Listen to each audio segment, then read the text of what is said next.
Bem-vindos, bem-vindas, bem-vindos a mais um episódio do Se Convida. O Se Convida conta com a parceria da Sonegão Mulher Preta, da Livraria Casa da Árvore e também aqui da Biblioteca Sesc Tijuca, onde a gente realiza a gravação de todos os episódios desde abril desse ano.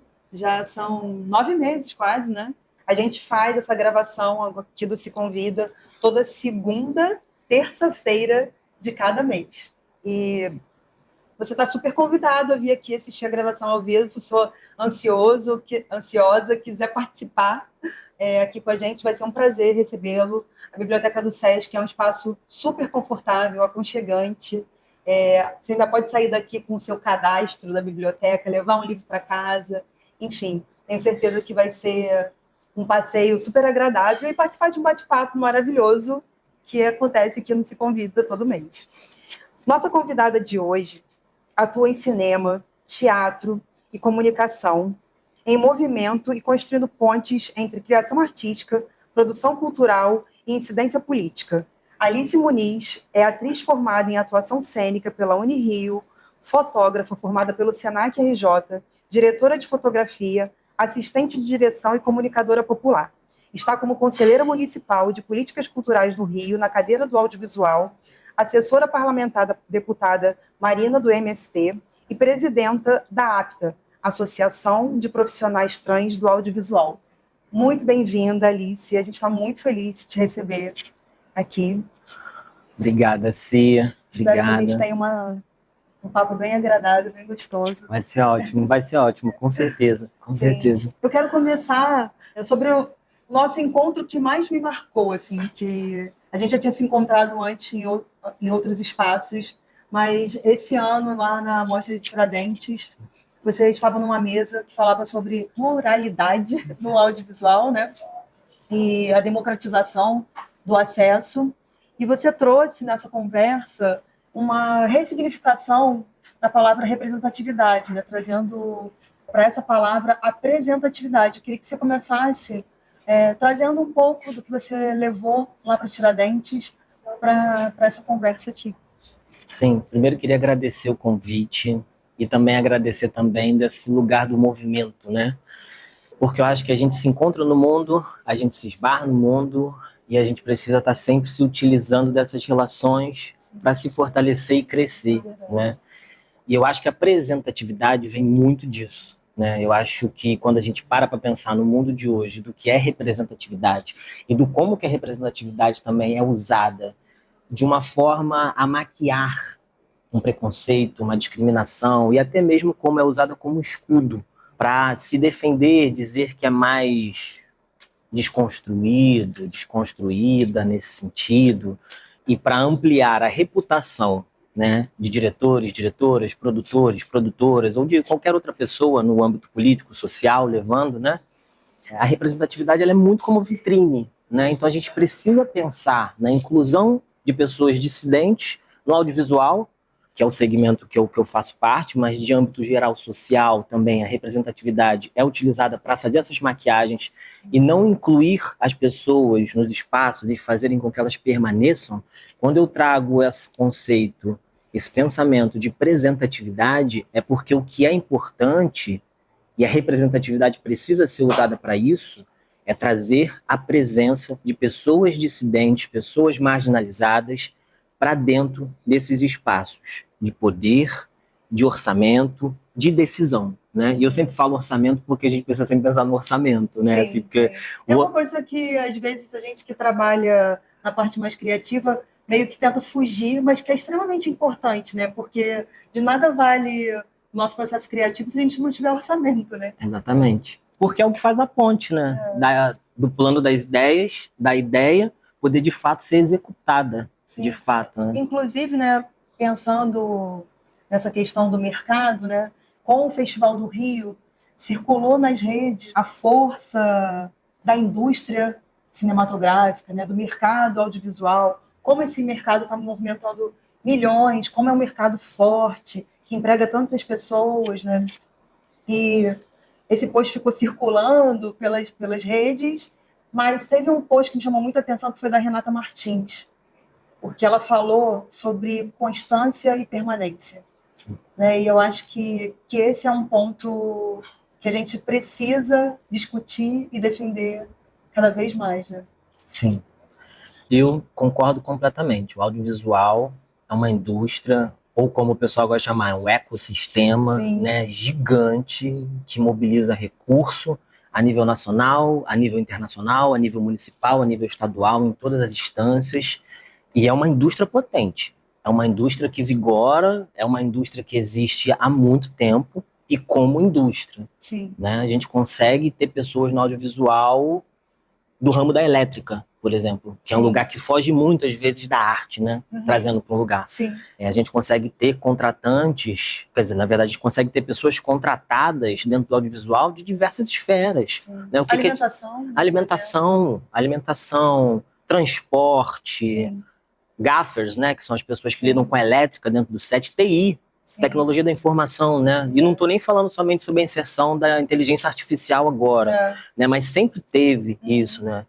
Então a gente consegue empregar pessoas de todos os cantos, de todas as formas e de todas as profissões, assim.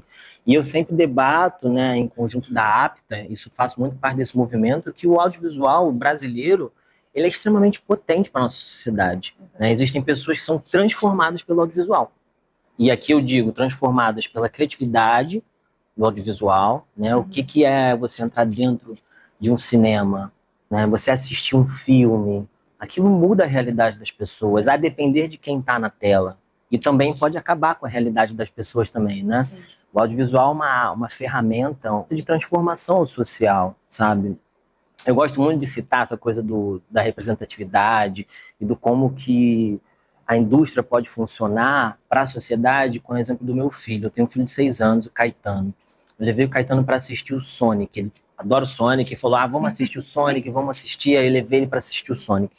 E aí uma das coisas que me traz uma euforia quando eu lembro disso é o seguinte: o Caetano estava do meu lado, ele ficou vidrado na tela o tempo todo, ele subia na cadeira do cinema, ele se empolgava com o Sonic, e no final do filme, né, esses blockbusters grandes que comove a gente, com efeitos especiais, isso para as crianças é o máximo. Sim.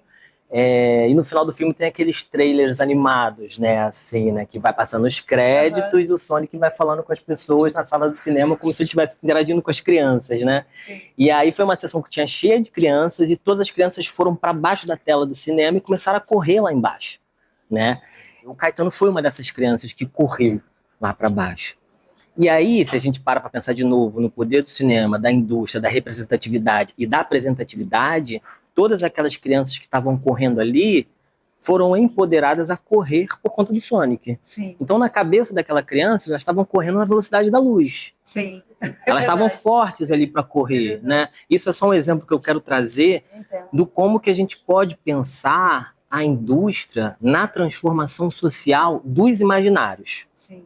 Porque se você coloca uma pessoa trans para fazer uma personagem em que ela não é a prostituta, sim, isso transforma o imaginário não somente desse grupo, dessa comunidade, mas de toda outra comunidade que pode olhar para uma travesti não na esquina, não no bordel, sim, sabe? Mas na fila do supermercado ao meio-dia.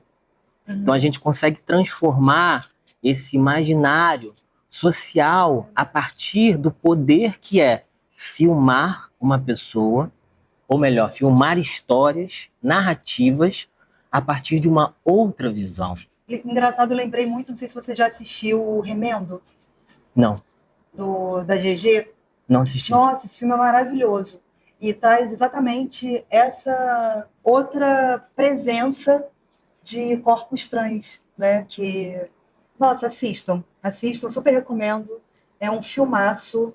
A GG e o Isar fizeram esse filme juntos, são duas pessoas incríveis, dois profissionais que estão trazendo novos olhares para a tela, né?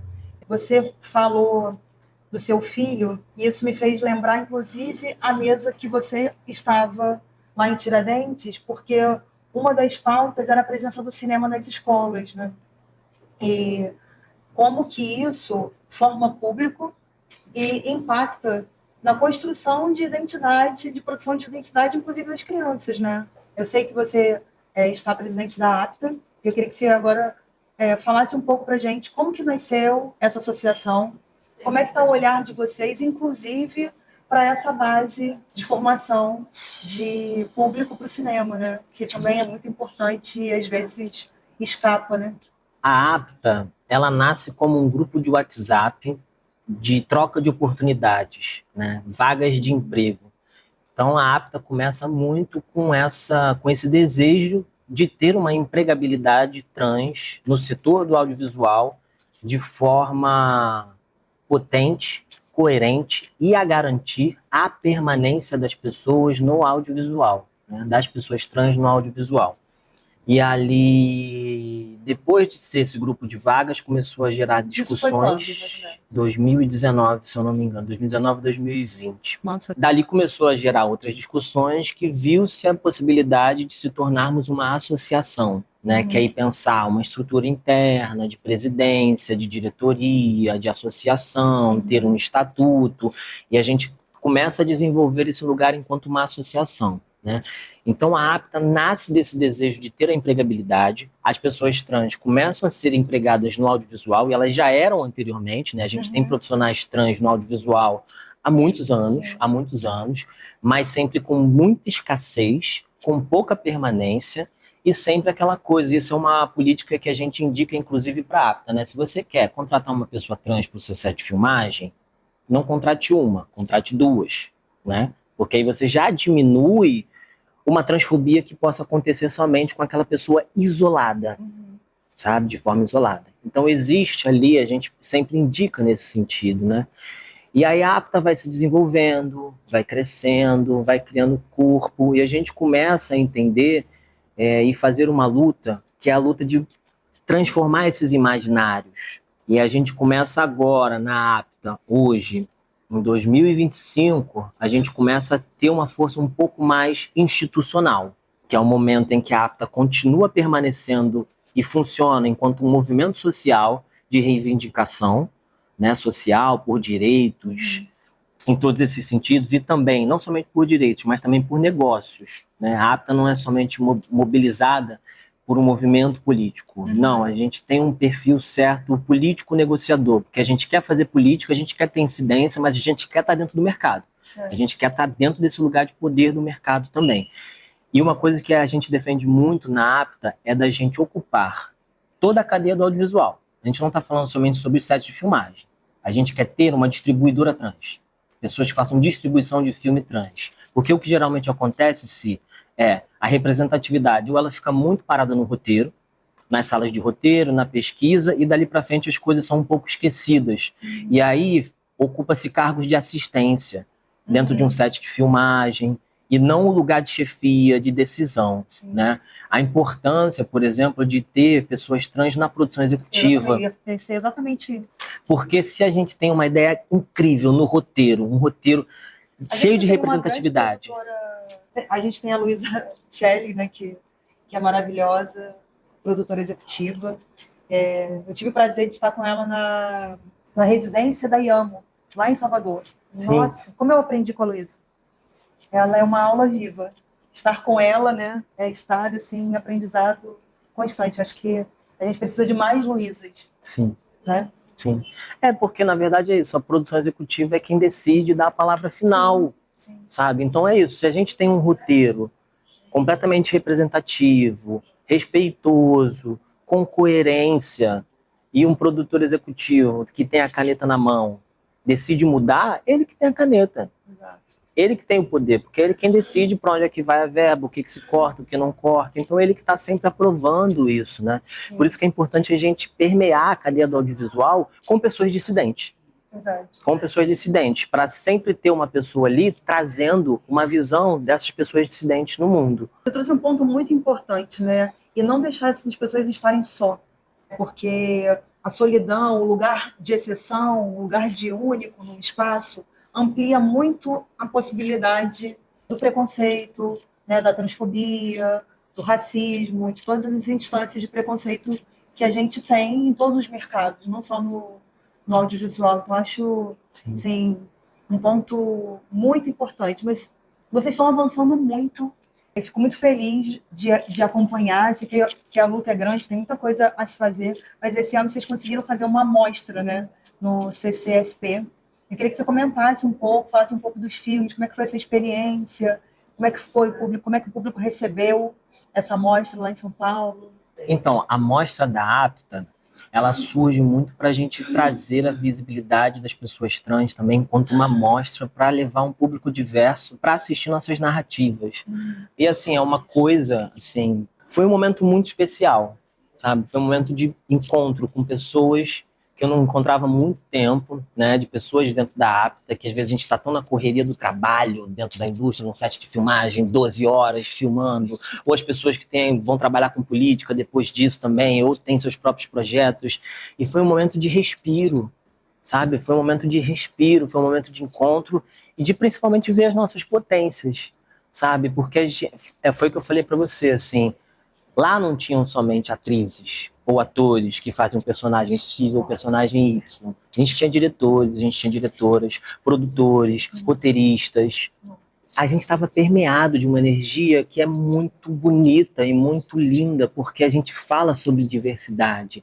E aqui falando sobre a APTA tem um compromisso muito grande com a diversidade trans, sim, né? Mas a gente constrói cada vez mais uma APTA que é descentralizada desse eixo sudeste também. A gente tem isso enquanto foco dentro da APTA. A nossa diretoria atual, a diretoria anterior também da APTA, a gente pensa muito nesse lugar da descentralização. Descentralização do recurso, sim, descentralização dessas narrativas, sabe? Porque é isso, a gente não quer, por exemplo, que um diretor ou uma diretora sudestina vá gravar um filme no Nordeste, usurpe uma narrativa de lá e traga para cá para o Sudeste como se ele estivesse contando. Né? Porque é a mesma coisa que uma pessoa cisgênera roubar a narrativa de uma pessoa trans e fazer ou isso. Ou vá para lá e leve uma atriz daqui. Exatamente. A gente tem, né, pessoas locais que podem e aí faz todo um trabalho de mudar o sotaque, sim, falar de um jeito, e que é um lugar que é de apropriação, é de usurpação também, sim, que é usurpar uma narrativa também.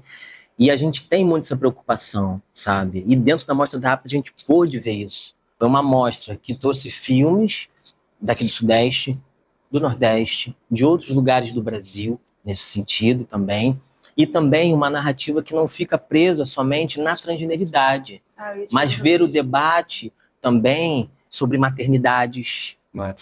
A gente falando sobre... Não era uma mostra somente de filmes, era uma mostra que contemplou, por exemplo, videoclipes também, né? As pessoas trans inseridas dentro da música, sim, e fazendo audiovisual na música. Isso é um mercado audiovisual que só vem crescendo, né? Lembrar de videoclipe de 10, 15 anos atrás e olhar as narrativas, né, de videoclipe que existem hoje é uma diferença absurda, sim, de qualidade de cinematografia, de tudo, né? Sim, exatamente. Falando sobre religiosidade, por exemplo, também a gente teve filmes que falavam sobre religiosidade, né? Como que porque isso, no âmbito da religiosidade isso acontece muito, né, também, né, do quanto que pessoas trans são colocadas numa visão da outra moeda, como se fosse um maligno a ser combatido pela espiritualidade, sabe? Então a gente teve também narrativas de filmes falando sobre isso, né, de reivindicar o sagrado para o corpo trans, para o corpo não binário, para o corpo travesti também, e não somente no lugar de demonização dos nossos corpos. Sim. Isso é assim, e dentro da Mostra da APTA também, o debate sobre racialidade, né? A APTA, a gente tem um lugar também desse enfrentamento, né? Do racismo, porque como é que a gente vai querer lutar por inclusão olhando somente para a nossa comunidade, né? A gente precisa olhar também para quem sofre, a gente precisa pensar aquela questão da pluralidade, né? A gente precisa pensar a diversidade que existe, para o audiovisual não continuar sendo feito pelo homem branco, hétero, cis, normativo, que já tem tudo. E que ele não é combater a ele, mas é falar, vamos fazer junto. Sim. Deixa eu pensar com você, vamos dividir esse orçamento. Como é que a gente pode pensar em conjunto? Não é um enfrentamento, né? É um chamado para uma conversa que já deveria ter sido feita há muito tempo. Sim. Eu acho que talvez algumas fagulhas que surgem, né, no mercado, tem a ver com a falta de compreensão que não é sobre o combate à pessoa que está ali à sua frente. Exatamente. É um combate a um sistema que está equivocado e precisa ser revisto, né? Porque a vida é movimento. Total, sim, total. E se a gente não aprende com os movimentos que a vida vai fazendo e tentando perceber o que pode permanecer e o que deve ser deixado para trás, a gente não consegue colaborar. Né? A gente vai ser antirracista, não homofóbico da boca para fora. Exatamente. Né? E pensar essa interseccionalidade dessas lutas. Sim. Porque eu acho que se a gente não pensa de forma interseccional, a gente tende a perder mais espaço. Verdade. Porque quando a gente olha para a fotografia do poder atual, a fotografia do poder que existe atual ainda é branca e patriarcal. Em todas as esferas. Sim. Nas empresas, pensando governo, pensando política, pensando set de filmagem, pensando distribuidoras, maiores distribuidores e maiores produtores estão na mão de quem? Desses homens brancos. E eles podem ceder espaço. Sim. Eles precisam ceder espaço. Porque é isso, se entende e se reverbera tanto que o audiovisual é um ecossistema, é uma indústria, essa indústria precisa ser alimentada por outros imaginários. Os espectadores estão cansados. Os espectadores estão cansados das mesmas histórias, sendo contadas das mesmas formas, nos mesmos modelos, dos mesmos roteiros, que só muda o nome da história, basicamente. Quando você assiste cinema de fato, você vai falar, vai acontecer um clímax. E é preciso, aquilo que você trouxe sobre Caetano, sobre seu filho, é preciso que todas as subjetividades sejam trabalhadas e legitimadas, né? Que todas as pessoas, que as crianças negras se reconheçam nas histórias, que as mulheres negras se reconheçam nas histórias, que as pessoas trans, os homens e mulheres trans se reconheçam, que os homens gays, as mulheres lésbicas. Então, a gente tem capacidade de produzir todas essas narrativas, contemplar todas essas subjetividades, né? E ir para uma história e falar, nossa, que bonito me reconhecer nesse lugar. E, às vezes, não é só pela semelhança da cor, porque botar uma personagem negra não significa que ela vai dialogar com Sim. a minha pessoa, né? É a narrativa. Né? É a narrativa. É essa produção narrativa que eu acho que é o centro da disputa, né? Sim, e é aonde que essa pessoa negra vai estar na história. Exatamente. Né? Ela vai estar continuando sendo a empregada? Exatamente. Ou ela vai ocupar um outro lugar? Né? Se a gente para pensar em televisão, ainda no Brasil, na televisão tem 30 milhões de espectadores. Sim. Olha essa parcela da sociedade que está ali de frente para uma tela, assistindo, pensando o seu imaginário. Né? Que é isso, né, cara? Quando a gente para pensar em cinematografia, em direção de fotografia, em direção, o cinema é um grande espelho da vida, né? É um grande espelho da vida, que você assiste, reflete sobre, muda seu imaginário. Quantas pessoas, por exemplo, assistem um filme? Você sai de um filme repensando a sua vida? Todo mundo sai. Eu não conheço uma pessoa. Às vezes um filme que levanta um debate, né? A gente não sai ileso de nada que nos atravessa. Sim. Né? Se uma narrativa te atravessa, ela vai causar alguma coisa ali, né? Vai gerar algum tipo de reflexão, vai gerar um incômodo. É muito bom as narrativas que geram incômodo, que façam você, de fato, pensar, será que meu olhar está tão resolvido com relação a isso mesmo, né? Enfim, eu acho a arte, né, de uma forma geral, de um poder assim absurdo com relação ao que provoca na gente enquanto pessoas que realmente estão disponíveis para essa mudança, né? Para ser uma pessoa cada vez melhor mesmo, né? Não só para si mesmo, mas especialmente para o outro. Sim. A disponibilidade, a arte acho que traz essa disponibilidade. E do quanto que a gente precisa mesmo, assim, que enquanto Brasil, fortalecer nossa cultura. Gilberto Gil, que já foi ministro da cultura, ele fala, né, que a cultura tem que ser ordinária, tem que ser feijão com arroz, tem que estar no prato de cada pessoa no Brasil. Porque a gente vem de uma história de colonização em que foi inferiorizada a nossa cultura, foi se inferiorizado o povo que estava aqui, para que pudesse ser mais fácil de manipular e controlar esse povo. Margarete Menezes, atual ministra da Cultura, ela fala muito sobre isso. Que um povo que tem a cultura forte, ele resiste mais ao tempo, à manipulação, e é um povo mais forte realmente. Né? E eu acho que, nesse sentido, a gente só aprende a valorizar se a gente conhece, né? Eu acho que educação, né, e conhecimento são chaves para isso. Nesse sentido, também, Você também tem produzido um trabalho muito interessante, né, de promover cursos. Queria que você falasse um pouco disso também, né? Como que tem sido essa sua movimentação nesse lugar da formação, que é tão importante, Sim. né? Porque às vezes a gente não gosta porque não conhece, né? Sim. Não faz porque não foi educado para. Isso não chegou, né? É a questão, de novo, do acesso, né? As formações que eu tenho feito atualmente são muito sobre fazer as pessoas, principalmente pessoas cis, do mercado de audiovisual, a entenderem um pouco mais sobre a transgeneridade e a importância de ter pessoas trans nesses sets de filmagens, e foi aquilo que você trouxe, sim, que elas permaneçam nos sets de filmagens e dentro do audiovisual também. Porque muitas vezes o que chega para a gente na APTA de denúncias de pessoas trans que sofrem transfobia no set de filmagem, isso é, assim, assustador. Assustador, porque é o que eu sempre digo, cara, precisa ter muito cuidado. Né? Se você quer incluir a pessoa, essa pessoa precisa ser realmente incluída de fato. Porque senão você só vai estar reforçando ali um estereótipo, a pessoa vai sair discriminada, a pessoa vai sair se sentindo mal, porque é uma violência. Sim. Que acontece, né? A transfobia, para quem não sabe, é um crime. No Brasil é crime, transfobia é crime. Então, assim, além da sua produtora, seu set de filmagem, tá abarcando e sendo conivente com o crime, você está acabando com a experiência, não somente profissional de uma pessoa, mas experiência de vida. Sim. Porque se a pessoa está num momento ruim da vida dela, que ela está sendo muito negada e ela vai ser não acolhida em mais um espaço, é o que eu falo, essa pessoa pode ser suicidada. Porque o que acontece no imaginário das pessoas trans é que é uma doença, por isso que sofre, por isso que tem o sofrimento psíquico. Não, é a não aceitação, é a discriminação, é a transfobia que mata, que coloca as pessoas no drogadicídio. Nossa. É preciso pensar nisso. A minha cabeça, às vezes, vai um pouco longe quando eu paro para pensar no enfrentamento à transfobia. Né? Eu acho que a transfobia deveria ser um crime que pudesse ser colocado. Óbvio que legislativamente isso não é possível, né? Mas para mim tinha que ser um atentado à vida da outra pessoa. Quando você é transfóbico, qualquer crime de discriminação, na verdade. Porque você começa apagando a subjetividade de alguém. Se você tem a sua subjetividade apagada, isso mata a sua alma. Se você não tem uma alma consolidada, você atenta contra a sua própria vida. Sim. Então, qualquer crime de discriminação tinha que ser uma tentativa de assassinato. Retomo o que Margareth Menezes fala. Se você mata a cultura de um povo, esse povo fica frágil. Esse povo ele perde a alma. Ele perde o sentido.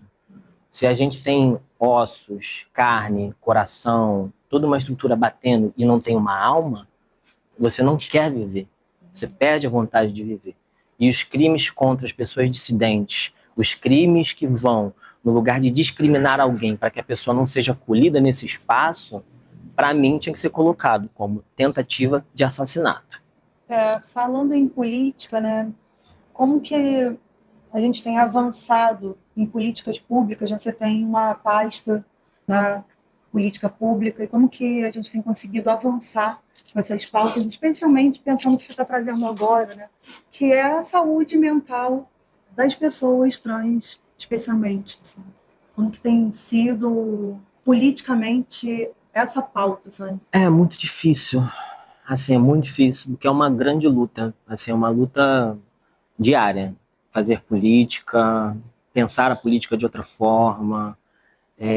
No Brasil como um todo, né, a gente vem de um momento de muito conservadorismo, a gente vem de um momento que não é somente o conservadorismo, né, é uma ideia de que aquilo que é diferente, que é estranho, precisa ser aniquilado. Sim. Se a gente vive num regime democrático, a gente vive num regime em que pede a diversidade e a pluralidade da sociedade. Sim. Se não se quer ter uma pluralidade, uma diversidade, a gente já não vive numa democracia. Porque a democracia prevê isso, pluralidade de ideias, de pensamentos. E o que se aconteceu nesses últimos anos foi querer aniquilar a palavra pluralidade e diversidade. Uma desculpa de que é ideológico, mas tudo no mundo é ideológico. Né? Até você atentar contra a diversidade é ideológico. É um pensamento que uma pessoa tem, que pessoas têm. E isso, para mim, retoma na fundação do que a gente chama de Brasil hoje. Né? A gente é um povo que teve a nossa terra usurpada. A gente é um povo que a gente tem uma baixa autoestima, a gente não se reconhece enquanto Brasil. São poucas as pessoas que batem no peito para falar sobre Brasil, sobre cultura brasileira e olhar para a gente de uma forma potente pelo que a gente tem, né? A gente tem hoje, por exemplo, um Congresso que não é favorável ao fim da escala 6x1. Pois é. A gente tem hoje um Congresso que luta contra o que a maioria da população quer. E eu acho que deveria ser o contrário. Porque se a gente elege eles enquanto povo, eles devem realmente obedecer ao que o povo quer, ao interesse público. Fazer política, para mim, é olhar para o interesse público e respeitá-lo. Sim. É óbvio que a gente para pensar em todo o sistema judiciário, todo o sistema executivo e legislativo brasileiro também. Mas é isso, eles estão lá naquela Câmara, dentro do Congresso Municipal, dentro das câmaras municipais, dentro do Congresso Nacional, todos eles estão lá porque foram eleitos. Exato. Então, assim, se a sociedade pede, eles, por direito, por nosso direito, eles devem seguir. É isso que você trouxe, essa onda de conservadorismo que não é de 4 anos de gestão, né? É um processo que vem acontecendo no país e que, para se recuperar, demora-se muito, né? Acho que é esse o entendimento que talvez a população precisa ter. O quanto uma conquista destruída demora para se reconstruir, né? Porque o passo para construir já é difícil, e aí para reconstruir às vezes é muito maior. Sim. Demanda um tempo muito maior, né? E destruir é muito fácil, né? E a gente vem ouvindo recentes absurdos sobre cotas, ações afirmativas, né, posicionamento de pessoas importantes contrário a esses avanços que as ações afirmativas trouxeram para a gente, pessoas negras, pessoas LGBTQIAPN+, e tantas outras minorias. Eu detesto essa palavra, mas só para marcar, né, do que a gente está falando. As maiorias, minorias. Sim. Né? E isso é muito perigoso, porque se a gente não ficar muito atento, todo um trabalho, né, de gerações, literalmente com o facão na mão, abrindo o mato para a gente, vai acabar. E vai acabar assim, né? Por isso que é urgente a produção do que você falou no início, de novas narrativas, de produção de novos imaginários, né, dessa diversidade, dessa presença plural em todos os espaços da construção narrativa, para que a gente consiga, de fato, avançar, né? Muita coisa, né? Nossa, a cabeça tá fervendo. Sim. E eu falei, não, é uma conversa. É uma conversa, é um papo super descontraído. De repente tá a gente aqui, as duas. Mas é muito importante, né, cara? Tem uma coisa que é engraçada, que muito se fala no MST, que é a batalha das ideias. E do quanto que é importante a gente ter momentos para debater sobre nossas ideias, né? Porque querendo ou não é o que vai controlar nossas ações, é a forma que a gente pensa, é a forma que a gente pensa em conjunto também. E eu acho que fazer audiovisual traz esse paralelo com a política também, né? Porque a gente lida com uma coletividade. Sim. Lidar com a política é lidar com uma coletividade também. Fazer audiovisual, fazer cultura, fazer arte, né? A gente lida sempre com a coletividade, sabe? Para mim, o audiovisual, a arte, a cultura, né? Eles estão sempre muito próximos da política, com o fazer político diário, com a transformação social, com olhar para a sociedade de uma outra forma, de uma forma diferente, a buscar transformar ela, né? Sim. E a buscar também transformar o imaginário das outras pessoas, porque é uma grande batalha das ideias. A gente teve todo esse momento que aconteceu, né, com o golpe da nossa presidenta Dilma, que existiu uma manipulação das cabeças das pessoas, de uma narrativa que estava sendo contada ali, e que reverberou dentro das pessoas, porque elas se reconheceram naquilo também, né? E a gente tem que estar sempre também com a nossa narrativa, colocando, falando, para que a gente possa transformar também e mostrar para as pessoas que existe um outro caminho que não somente o do ódio, Sim. da raiva, que a conversa pode acontecer, que a democracia pode acontecer. A gente vai ficar no processo de refletir muito aqui se continuar essa conversa. Vou te puxar de volta para você falar, para trazer a alegria de volta e tirar a gente dessa ondinha de, meu Deus, balãozinho de pensamento para balãozinho de fala. Conta pra gente, eu sei que você está terminando aí uma formação, queria que você contasse um pouco o que você está produzindo para agora final de ano, para o ano que vem, o que você já pode contar para a gente, sem novidade nessas formações que você está fazendo, não só nas suas, mas que você está produzindo para as outras pessoas. Então, eu sou fotógrafo há um tempo, né? A primeira vez que eu fiz teatro na vida foi há 15 anos atrás, né? Sou fotógrafa desde 2013, né? Então já tem 12 anos de fotografia e principalmente na fotografia eu sempre desenvolvi muito de uma forma experimental, né? Nunca busquei uma formação de direção de fotografia voltada para o cinema. Durante a pandemia eu comecei a fazer um curso de direção de fotografia, mas por questões de saúde mental eu não consegui acompanhar o curso, assim. E eu consegui, né, a partir desses encontros que a vida vai dando e retirando da gente, fazer esse curso com esse mesmo professor que eu estou fazendo agora na ABC. O que você deixou na pandemia, você voltou para a mesma pessoa? Isso, voltei para a mesma pessoa porque, né... Que bacana. É o destino, eu acho, também, assim, né? E eu sempre tive muito esse anseio de trabalhar com cinema, né? Não somente como atriz, mas também de estar com a câmera, desenvolver meu olhar, desenvolver meu trabalho, assim.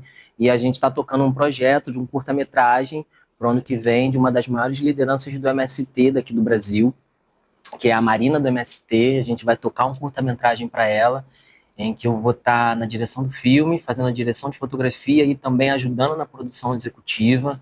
É um projeto que tem uma produtora chamada Quiprocó Filmes. É maravilhoso. Sim, do Fernando e Gabriel, né? Isso, deles, que eles estão nessa parceria também. Quem está fazendo o roteiro e dividindo a direção geral comigo é a Luísa Arruda, também, que é uma amiga maravilhosa, roteirista também, trabalhadora do cinema, comunicadora popular. E a gente está tocando esse projeto para ver se a gente consegue gravar em janeiro do ano que vem e estrear o curta no ano que vem também. E eu estou cada vez mais assim, buscando retomar também meu fazer artístico, né? Porque a política, né, querendo ou não, ela vai às vezes te tirando de um lugar da criatividade. Um pouco, né? Porque você às vezes fica muito vinculado a muitas agendas, a muitos encontros, verdade, a fazer outros debates que são completamente importantes para a sociedade também, mas que eu sinto muita falta de lidar criativamente também, né? De sentar no ambiente, conversar com uma pessoa. E eu sou a pessoa do plano, né? Eu gosto de sentar e falar assim, vamos ter um plano aqui, o que a gente vai fazer, né? E o audiovisual é cheio de planos, né? Todo mundo... Em todos os sentidos, né? Todo mundo quer fazer um checklist, todo mundo quer fazer uma pré-produção, todo mundo quer fazer uma pós. Bolinha de escaleta. Exatamente. Exatamente. Eu tenho sentido muita saudade disso, assim, e tô buscando retomar esse encontro comigo de novo, assim. Eu amo fazer política, eu amo fazer arte, eu não consigo pensar arte desvinculada da política, nem a política desvinculada de arte, mas eu tenho sentido que o meu coração tem pedido para bater um pouquinho mais forte para a criatividade, assim, né? Devolver o espacinho que a política roubou, né? Exatamente. Olha, não roubou, né? Pensou de outra forma, botou a gente para pensar de outra forma. Digamos que deslocou. Deslocou. Né? A política deslocou ali um pouquinho a criatividade. Vamos rearranjar isso aqui de novo? Sim, sim. Mas é uma coisa assim que é isso, né? A política ela pode ter deslocado um pouco o meu lugar do criativo, mas também me fez olhar para a criatividade de uma outra forma. Imagina. Porque muitas vezes a gente, enquanto artista, não sei se você já parou para passar, você já passou por isso, né? Mas às vezes a gente se isola muito na criatividade. Sim. E às vezes a gente tem que fazer arte com um olhar sensível para quem vai assistir. E não somente para colocar a gente no lugar de trabalhar somente a nossa subjetividade. Né? Mas como que a gente trabalha subjetividades dentro do audiovisual? Como que a gente trabalha a cabeça das outras pessoas dentro do audiovisual também? E não deslocar o nosso fazer artístico do mundo, mas inserir ele dentro do mundo. Inserir ele dentro do debate político, dentro do debate social, dentro do debate artístico, dentro da indústria cinematográfica. Está sempre inserindo a gente, enquanto artistas, ali. o Sérgio Sampaio que canta, né? Que lugar de poema não é na gaveta, é na calçada. É. Então a gente tem que estar sempre colocando a nossa arte na rua. Afinal, para que a gente faz, né? Não é pra gente, definitivamente. Claro que a gente se beneficia muito, né? Sim. Do que a gente faz. Mas é essencialmente, né? O escritor escreve para o leitor, a gente faz cinema para o espectador, né? Sim. Quanto mais para todos, né? Estiver, muito melhor, né? E eu queria acrescentar uma coisa na pergunta de ano que vem, como é que é, né? Porque a gente só falei sobre trabalho, né? Mas é um mau hábito. É um mau hábito, sabe? E eu queria trabalhar menos, sabe? Eu queria ter mais tempo de dedicação com meu filho também. Isso é muito importante. Queria ter mais tempo de dedicação comigo mesma, sabe? Eu não sei se trabalhar menos, mas conseguir ter mais momentos de respiro, de descanso, em que eu pudesse mais estar comigo, refletindo e longe dessas vezes vida cotidiana, correndo, sai de uma agenda, vai para outra e corre, tá sempre nessa correria. Eu queria ter um pouco mais de fôlego, mas sei que pro ano que vem acho que não vai acontecer. Recentemente eu vi um edital muito interessante, acho que chamava Descansa Nega, que era um edital para mulheres negras se candidatarem para poder ter esse descanso.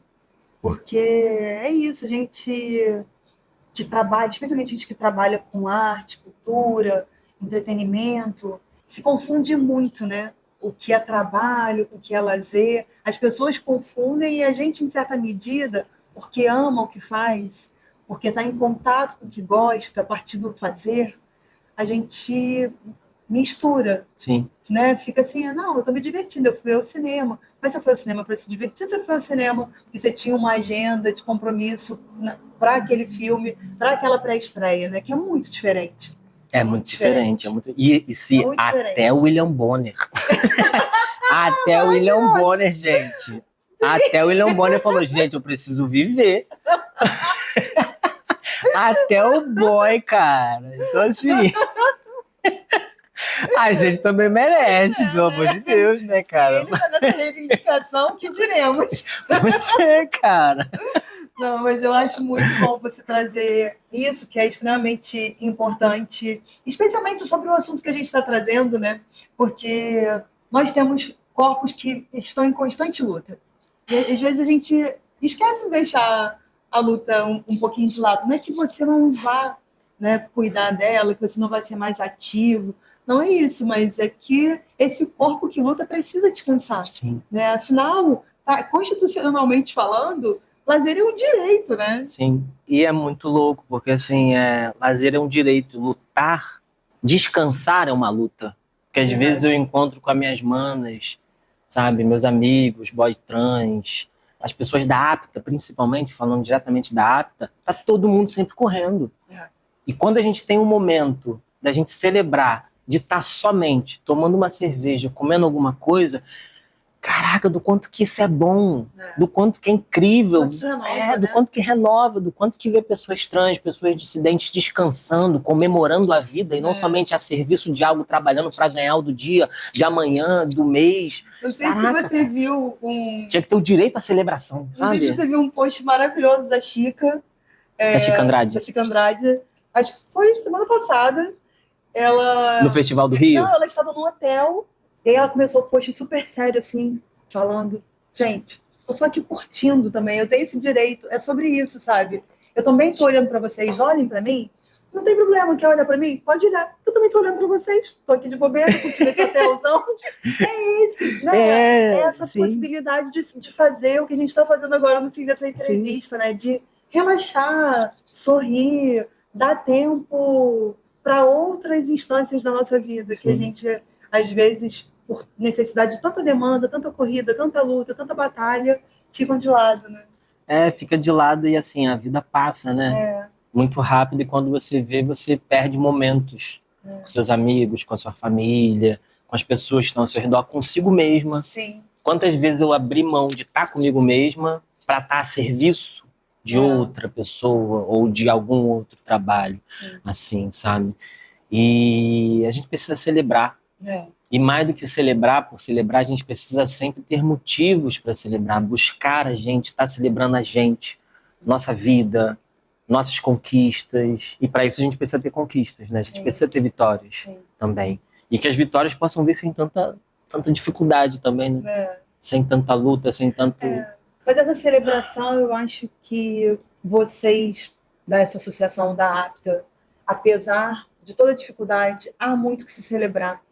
Pensa 10 anos atrás, o cenário que a gente tinha, pensa hoje, é que, às vezes, quando a gente está inserida no processo do fazer as coisas avançar, a gente não se dá conta do quanto as coisas estão avançando positivamente, né? Acho que por isso a importância da celebração.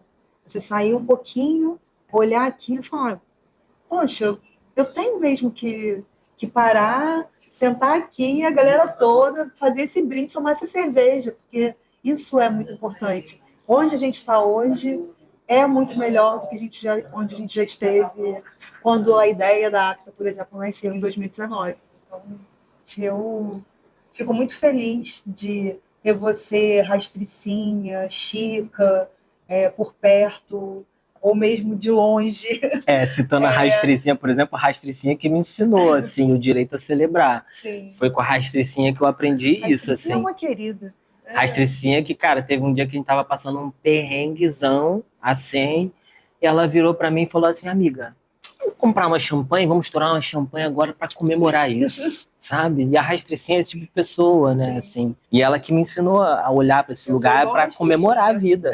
Falou em celebração, é comigo mesmo. Vamos celebrar. Eu sempre tive muita dificuldade pra celebrar, E é isso, eu tô nesse processo. Mas sabe que é um aprendizado, né? Porque, a depender das nossas origens, a gente não é ensinado e nem tem espaço financeiro, às vezes até, para uma celebração.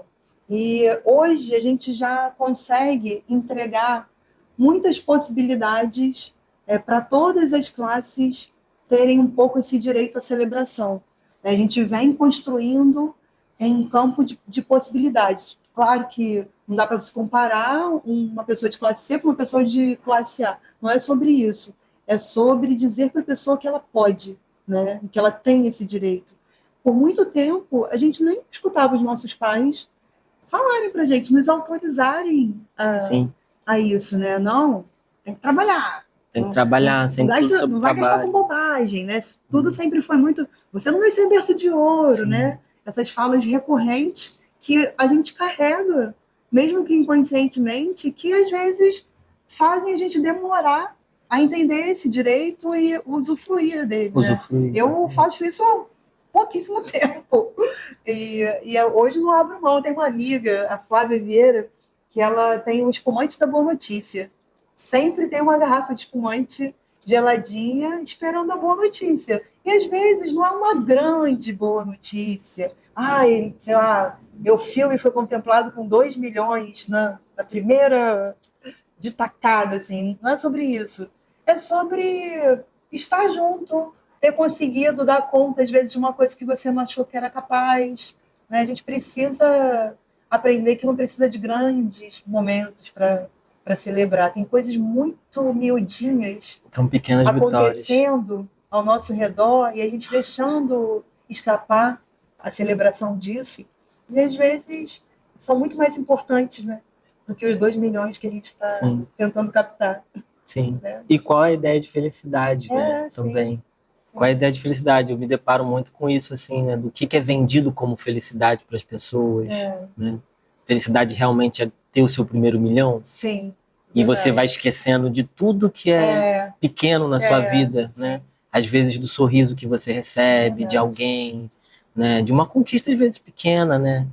Eu gosto muito de pensar, né? Assim, eu gosto muito de trabalhar porque eu quero ter meu dinheiro, quero ter meu aqué, quero ter minha prosperidade, minha fartura, mas eu quero também continuar sendo feliz com meu cafezinho com leite de manhã, que eu tomo e que eu lembro da minha avó, quando eu comia com ela, sabe? E passar também isso para o meu filho, do quanto que é importante, sim, você lutar, ter uma prosperidade, uma dignidade no seu trabalho, mas que tem coisa para além disso. Né? Não é só isso, né? Porque o que conta é quando você chega em casa, descansa e bota a cabeça no travesseiro, eu quero deitar com a cabeça tranquila, e não somente com uma cabeça barulhenta, com demandas, checklists a preencher, coisas para fazer amanhã no trabalho. Por exemplo, uma coisa que eu adoro fazer quando eu chego em casa do trabalho, geralmente eu busco meu filho na escola, a gente vai para casa, eu chego em casa, termino de trabalhar, quando eu termino de trabalhar assim, Caetano sempre me chama pra gente ou brincar, ou assistir algum filme, ou fazer alguma coisa em comum, assim. E eu quero todos os dias poder deitar a cabeça no meu travesseiro e falar, caramba, coloquei meu filho para dormir, mas eu brinquei com ele. Sim. Eu participei com ele, eu ensinei ele também. Porque eu vi o meu pai abrindo mão disso a vida toda. Né? Meu pai até hoje acorda às 5 horas da manhã e vai pro trabalho, sabe? E volta. Meu pai tive momentos de lazer com meu pai a vida toda, mas eu sentia que ele tinha muito essa pressão, né? De ter que trabalhar demais para conseguir prover a casa e estar ali presente, mas ele estava sempre muito cansado, sabe? Até mesmo para brincar, para se divertir. Então eu quero muito na minha vida ter esse lugar, assim mesmo, de que às vezes quando eu não consigo, a agenda tá apertada, às vezes eu quero ficar indo pro trabalho também, sabe? Para ele ver eu trabalhando, e aí ele tá com essa coisa de agora às vezes de querer ter uma câmera, eu boto a minha câmera para ele vai tirando umas fotos também. E o Caetano é um pouco parecido contigo, ele quer ter um canal no YouTube também. Quer ter, ele sempre fala. Caetano pra vir aqui. Próximo convidado se convida Caetano. Não, as crianças ensinam muito a gente sobre o tempo, né? Sim. Isso é muito bom, assim. O quanto a gente perde isso com a vida adulta, né? Quanto a nossa noção de tempo, de importância das coisas se modifica quando a gente precisa... Quando entra na vida adulta mesmo, né? Precisa se sustentar, né? Sim. A nossa conversa está chegando ao fim. Olha o tempo aí, ó. O tempo. Ao fim aqui, né? Porque senão depois a galera da edição vai falar, nossa, como é que você quer que esse programa tenha X minutos se você não para de conversar? Mas é bom demais conversar. Foi muito bom ter você aqui. Estou muito feliz por você ter se disponibilizado a conversar comigo aqui. Numa semana louca, mas viemos para cá. Uma semana louca, que tem lua em virgem, não sei o que, em leão. Como é aquela Márcia Sensitiva, já disse várias coisas sobre essa semana, importantíssimas. E a gente está aqui, nesse momento, vivendo isso de uma maneira muito bonita. Assim. Eu que agradeço, Cí. Agradeço muito pelo convite. Agradeço muito que a gente conseguiu se encontrar lá em Tiradentes também, assim. E por mais encontros como esse, mais pensamentos assim, que a gente possa estar junta. Desejo muito axé, muita prosperidade e fartura para o seu programa também, que possa estar sempre chegando outras pessoas, vindo mais pessoas para cá também. E conta comigo, tamo junto. Sempre. Ó, tem presente, porque... Ih, tem presente? Claro, nossos apoiadores, Sou Negã Mulher Preta, sempre deixam um presente para os nossos convidados. Ai, maravilha, posso abrir? Claro, e a gente terminou o programa falando de celebração, acho que esse presente tem tudo a ver com isso. Ah, uma taça! Que linda, que linda, que linda. Espero que você celebre muitas conquistas, muitas miudezas importantes com essa taça. Linda. Obrigada. Amei. Amei. Te dar um abraço.